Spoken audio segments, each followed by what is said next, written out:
मानो तो मौज है वरना समस्या तो हर रोज है। सतवीर जी सुन पा रहे हैं? हाँ, तो रिस्पॉन्स करते रहिएगा। ठीक है। Gita therapy for depression.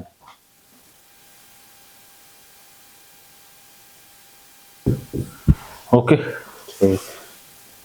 Bhagavad Gita के बारे में 2-3 चीजें बता देता हूं। आज से हजारों साल पहले एक इंसान डिप्रेशन का शिकार हो जाता है। युद्ध के मैदान में वो युद्ध करने से मना कर देता है। वो युद्ध छोड़ के भागना चाहता है कि मैं जंगलों में चला जाऊंगा, भीख मांग लूंगा, लेकिन युद्ध नहीं करूंगा। वही सेम कहानी आपकी है।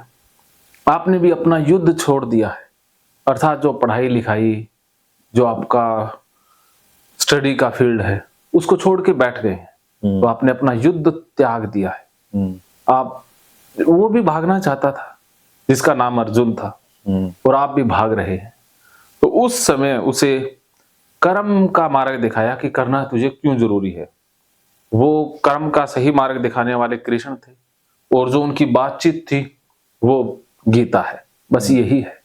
तो आपकी और मेरी बातचीत है वो गीता ही है, एक काउंसलिंग ही है। ठीक है, तो आपके लिए युद्ध का मैदान है पढ़ाई लिखाई, तो उसको करना ही है, क्योंकि वो हमारा कर्म क्षेत्र है। हम अपने कर्मों से भाग नहीं सकते, और जब जब हम अपने कर्मों को त्यागते हैं या कर्मों से भागते हैं, तब तब हम डिप्रेशन के शिकार होते हैं। तो कर्मों पर आना कैसे है, इसके लिए गीता में बताया गया है। गीता के अंदर 18 चैप्टर हैं, 700 श्लोक हैं। उनको एक एक करके नहीं ले पाएंगे, बहुत लंबा समय लगेगा। तो विद्वानों ने इसे 3 भागों में बांट दिया। सबसे पहला है ज्ञान योग,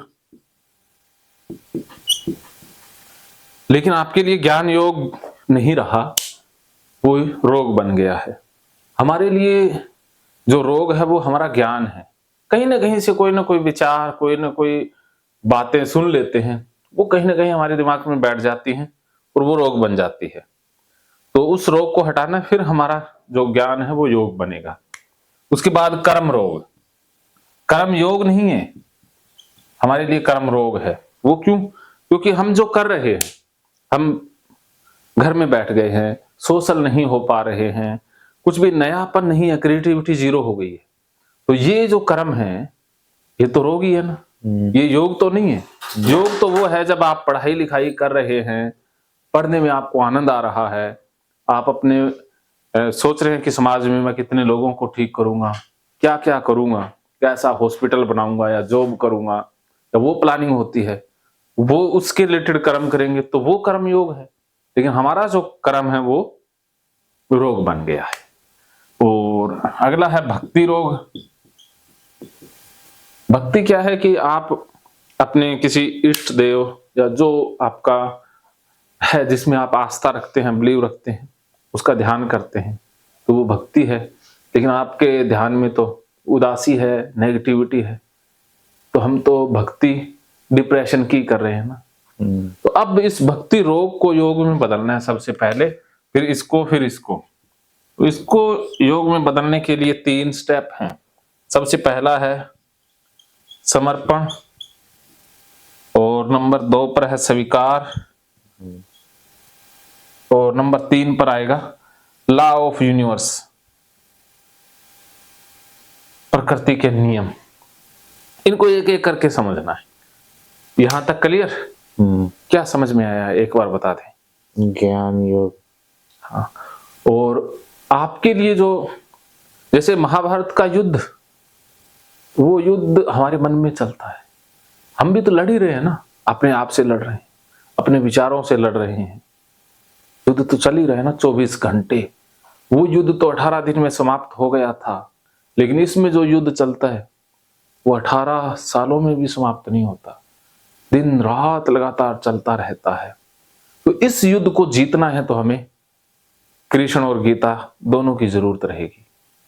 और कुरुक्षेत्र के मैदान में युद्ध लड़ा गया था, लेकिन हमारे लिए कुरुक्षेत्र है हमारा फील्ड, जहां पर हमने कार्य करना है। कर्म भूमि आपका कुरुक्षेत्र है, जहां पर आपने स्टडी करनी है। वो कॉलेज, वो पेपर, सारा आपका कुरुक्षेत्र का मैदान है। ओके, ये मूलभूत चीजें थी, ज्यादा गहराई में जाने की जरूरत नहीं, इतना समझ गए तो बहुत है। आगे हम बढ़ते हैं। सबसे पहले आएंगे समर्पण पर। समर्पण का क्या मतलब है? सरेंडर का क्या मतलब है? बताइए। वैसे तो आपने सरेंडर तो कर दिया है, छोड़ के तो बैठे हुए हैं ना, त्याग दिया है एक किस्म से। लेकिन ये त्यागना अच्छा नहीं है।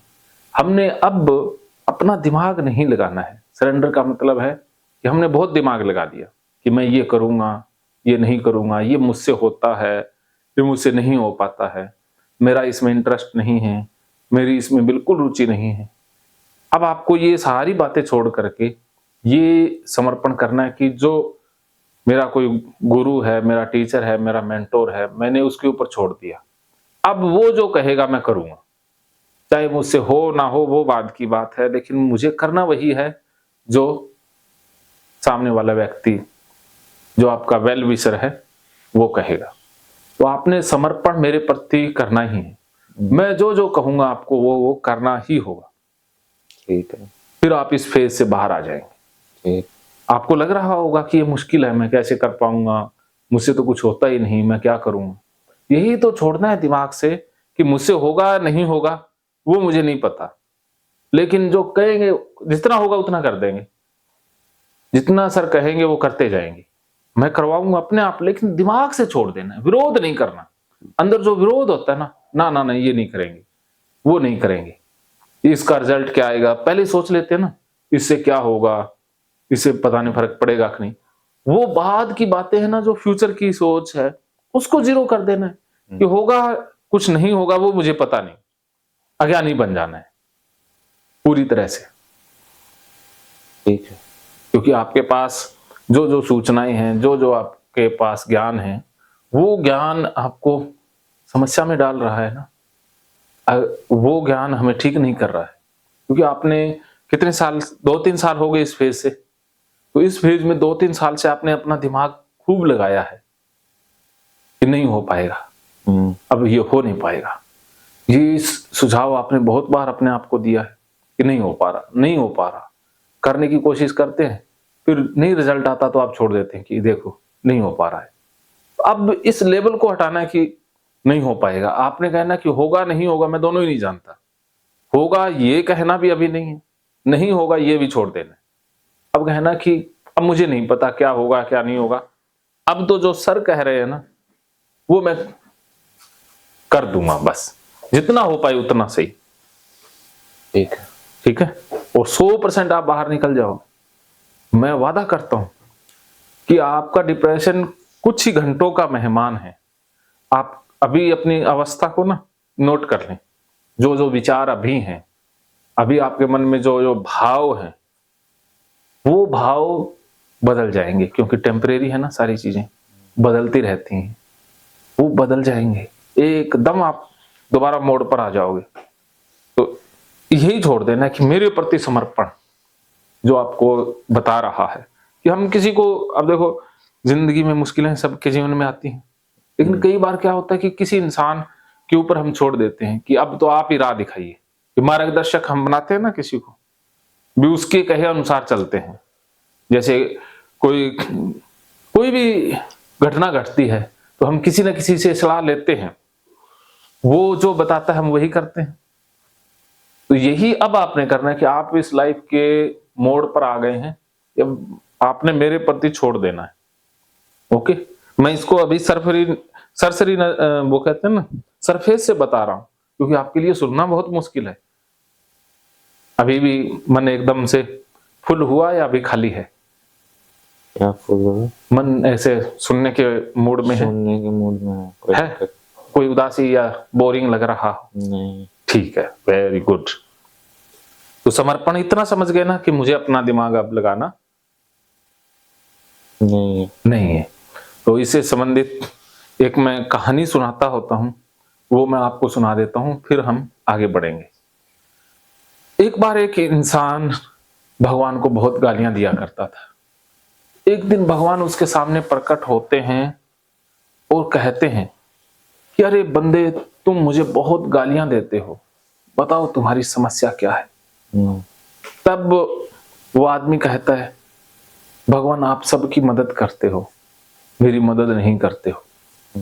तब भगवान कहते हैं, अरे बंदे मैं तेरी मदद करता हूं, लेकिन तुझे तो मेरी मदद की परवाह ही नहीं है, मेरी नियामतों की तुझे समझ ही नहीं है।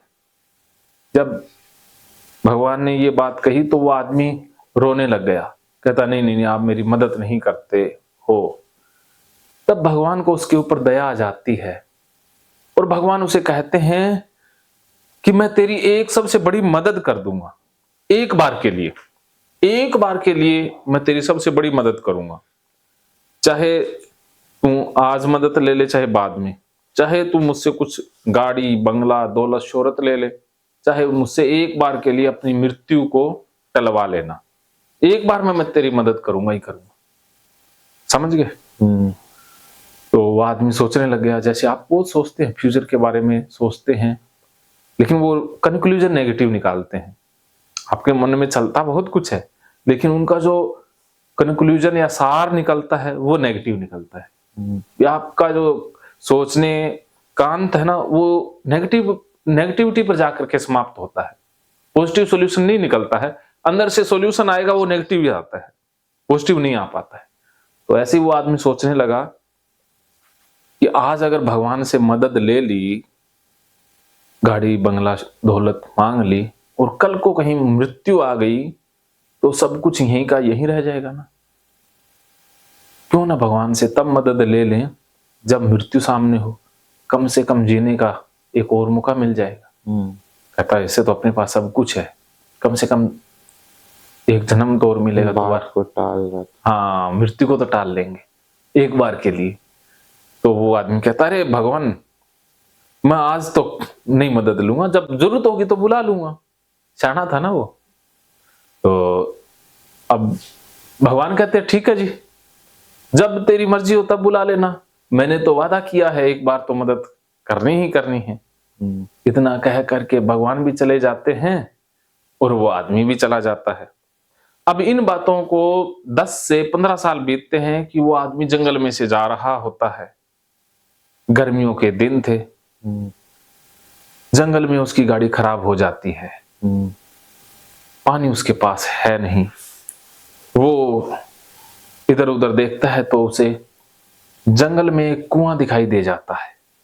वो कुएं के पास जाता है और देखता है कि उसमें एक रस्सी लटकी हुई है। वो रस्सी के सहारे कुएं के अंदर उतर जाता है। जैसे ही वो पानी में देखता है तो उसे पानी में मगरमच्छ दिखाई देता है। फिर वो ऊपर देखता है, ऊपर देखता है तो उसे एक कुएं की मुंडेर पर शेर बैठा हुआ दिखाई देता है। अब उसे लगा कि अरे नीचे गया तो मगरमच्छ खा जाएगा, ऊपर गया तो शेर खा जाएगा, अब तो नहीं बच सकते, दोनों तरफ ही मौत है। फिर उसे याद आया कि अरे भगवान ने तो वादा किया हुआ है एक बार वो रक्षा करेंगे, वो दिन आज ही है। वो भगवान को याद करता है, भगवान प्रकट हो जाते हैं और कुएं की मुंडेर पर आकर बैठ जाते हैं और कहते हैं कि बंदे क्या हालचाल है। तब वो भगवान कहता है, अरे हालचाल तो बहुत बुरे हैं, मुझे बचाओ। भगवान कहते हैं, बचा तो मैं तुझे लूंगा, लेकिन तुझे मेरा एक काम करना होगा।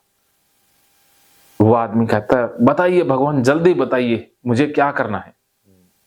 भगवान उसे कहते हैं, बंदे तू ऐसा कर, ये रस्सी छोड़ दे।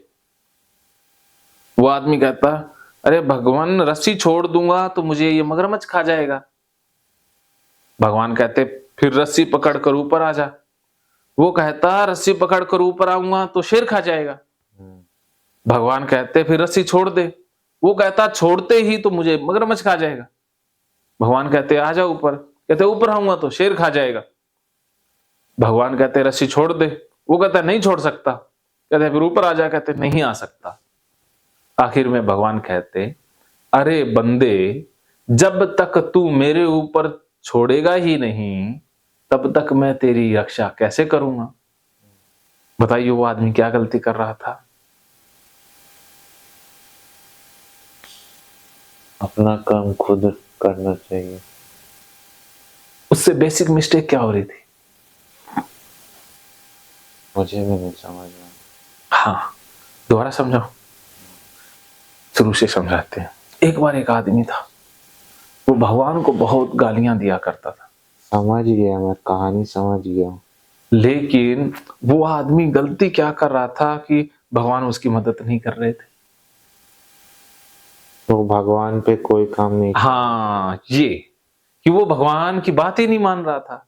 भगवान कहते, अरे बंदे, अब तू अपना दिमाग लगा रहा है, तू मेरे ऊपर छोड़ दे, तू रस्सी छोड़ दे, जैसे ही तुझे मगरमच्छ खाने लगेगा मैं अपने आप बचा लूंगा, क्योंकि मैं तो भगवान हूं ना। या फिर रस्सी पकड़कर ऊपर आ जा, जैसे ही शेर खाने लगेगा मेरा काम तो तब शुरू होगा ना, मौत तो तब एकदम से आएगी ना, मैं बचा लूंगा। लेकिन तुझे तो मेरे ऊपर विश्वास नहीं है, श्रद्धा ही नहीं है, समर्पण ही नहीं है, तो मैं तुझे कैसे बचाऊं? तो इस कहानी का मतलब ये है कि हमें छोड़ देना है, समर्पण कर देना है, जो होगा सो बढ़िया ही होगा। तो इसलिए अब आपको अपना दिमाग नहीं लगाना है, मेरे ऊपर छोड़ देना है। मैंने हजारों लाखों लोगों को डिप्रेशन से बाहर निकाला है, आपको भी निकाल लूंगा। You are in a safe hand. अब आपने अपना दिमाग नहीं लगाना। जितना हम अपने माइंड का प्रयोग करेंगे उतना फंसेंगे। 2 दिन के लिए नहीं करना है, बाद में कर लेना चाहिए। जब यहां आ ही गए हो तो 2 दिन यहां मेरे अनुसार चल के देखो। जो मैं कहूं, चाहे आपको नाचने के लिए कहूं, डांस करने के लिए कहूं, चाहे गीत गाने के लिए, कुछ भी कहूं मैं एक्टिविटी करने के लिए, तो आपसे जैसा हो पाए वैसा करना ही होगा। कोई मुश्किल काम नहीं है, छोटी छोटी चीजें करनी है। जो आप नहीं कर पाते हैं ना, वही नॉर्मल सी छोटी छोटी एक्टिविटीज हैं, वो मैं करने के लिए कहूंगा, उसी से आप ठीक हो जाएंगे। Okay okay. मना नहीं करेंगे, क्योंकि मना किया तो फिर वो रोग जिंदा रह जाएगा। छोड़ देना। उस बंदे ने गलती कर दी, लेकिन आप गलती करने वाले नहीं हो, मुझे ये पता है। वो बंदा तो मर गया लटक करे, क्योंकि भगवान बचा ही नहीं पाए, क्योंकि वो छोड़ ही नहीं पाया ना। भगवान कहते फिर रस्सी पकड़ के यहीं मर जा। वो वहीं मर गया, ना ऊपर आया ना नीचे गया। अगर वो ऊपर नीचे हो जाता तो बच जाता ना। उस बंदे ने गलती की, आप नहीं करने वाले, वो आपने छोड़ देना है। लेट गो, जो होगा सो देखा जाएगा। बहुत दिमाग लगा लिया, बहुत सोच लिया ना, अब नहीं। तो समर्पण क्लियर? आपका भी क्लियर? Very good. तो ये यही परम तरीका है जो इलाज करता है। एक ही तरीका है जिससे इलाज होता है। जिसके अंदर समर्पण आ गया तो उस पर हर चीज काम करेगी। जिसमें समर्पण नहीं आया, वो सजेस्टिबिलिटी वाली बात है। आपकी सजेस्टिबिलिटी बहुत हाई हो जाती है समर्पण के साथ, आप बहुत कुछ ग्रहण कर पाते हैं। फिर समर्पण में वो घटना घटती है कि आज से हजारों साल पहले गुरु शिष्य परंपरा हुआ करती थी, आपके भी धर्म में होंगी। तो गुरुकुल या मदरसे जो थे ना, वहां पर एक पढ़ाने वाला है, वहां पर बच्चों को छोड़ दिया जाता था। राजा महाराजा या जो भी समर्थ था, तो वहां पर वो गुरुज थे, वो उनसे सारा काम करवाते घर का, या वो ज्ञान नहीं देते थे, ऐसे जाते ही नहीं कि क्लास में बैठा दिया या ये ABC सीखो। वो लाइफ का ज्ञान देते थे ना।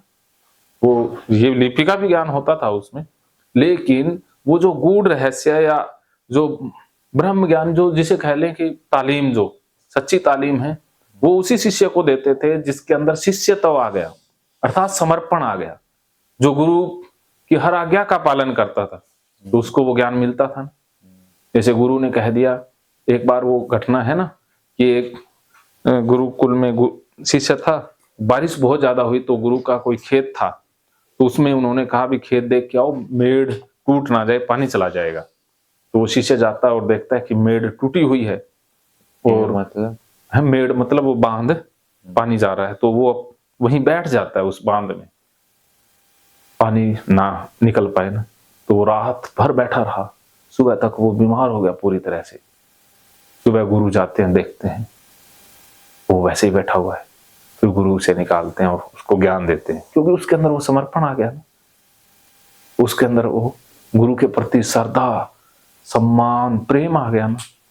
तो गुरु के पास जो ज्ञान है वो शिष्य का ज्ञान तभी बनता है जिसके अंदर जितना समर्पण होगा, और जिसके अंदर समर्पण नहीं है वो गुरु से ले नहीं पाता है, चाहे गुरु कितना भी देना चाहे, क्यों पात्रता नहीं आई ना।